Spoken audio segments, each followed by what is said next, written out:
দেখেন এই পাসপোর্টটা আমাদের বাংলাদেশি পাসপোর্ট, এই পাসপোর্টটার কোনো দোষ নাই। দোষ হয়েছে আমরা জাঙ্গো জাতি, আমাদের বাংলাদেশ, সোনার বাংলাদেশ দেশের কোনো দোষ নাই, আমাদের জাতির দোষ। এই যে একটা পাসপোর্ট দাঁড়িয়ে আমরা লোক হাইয়া বাইরে কাজ করতেছি, বাইরে কাজ করার পরে যখন আমার বাইরে লোক ফাড়ালো 10 জন লোক ফাড়াইলো, 10 জনের মধ্যে 4 জন লোক খারাপ করলো, ভালো না, ভালো ব্যবহার নাই, ভালো আইনের সাথে চলতে পারি না, বেআইনিভাবে চলি, তো আমাদের ব্রেন নষ্ট, আমাদের জাতির প্রচার নষ্ট। দেখেন এই যে একটা খবর, ফিলিস্তিনকে আমিও সাপোর্ট করি ভাই, ফিলিস্তিনকে সাপোর্ট কেন না করে ভাই?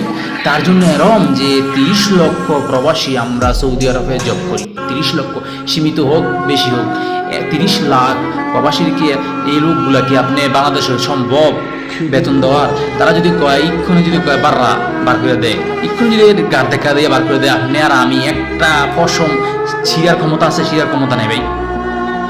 ভাই আপনি নিজে দেখেন, একটা পাসপোর্ট দাঁড়িয়ে আমরা কুয়েত বন্ধ, ওমান বন্ধ, বাহারেন বন্ধ, কাতার বন্ধ, দুবাই বন্ধ, ভাই ইউরোপে যায় 2-1 জন, এমন সিস্টেমে যায়, মানে আড়ালে করে বা কেউ ভিজিটে যাইতেছে এইভাবে।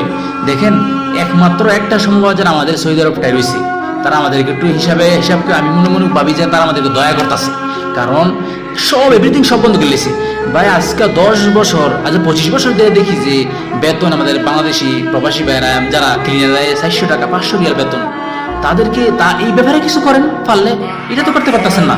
এইটা না কইরা করেন কি, এক বেড়া 30 লাখ প্রবাসীদেরকে আমাদেরকে বেতন দিয়ে রাখতেছে, কমার বেশি নিজেদের মধ্যে, এই বেড়া ছই দিয়া জোতা ফিরা করতেছেন ভাই, এটা কোনো কথা?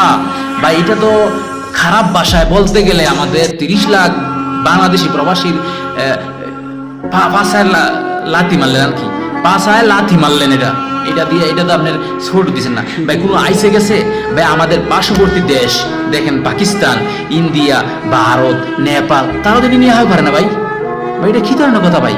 এটা আপনার কি মনে হয় না যে আপনারা আজারে খাইয়ে কামড়াইতেছে আমাদেরকে? আজারে খাইয়ে কামড়াইতেছে না? আমরা 30 লাখ প্রবাসী কষ্ট করে কামাই করে, বাপ মা ভাই বোন বাচ্চা খাতা শুয়ে কামাই করে বাংলাদেশে টাকা পাঠাই, আর আমরা সেই টাকা দিয়ে এই করে টাকা কিনে না আসেন গুলেন, এটা কি ধরনের কথা ভাই?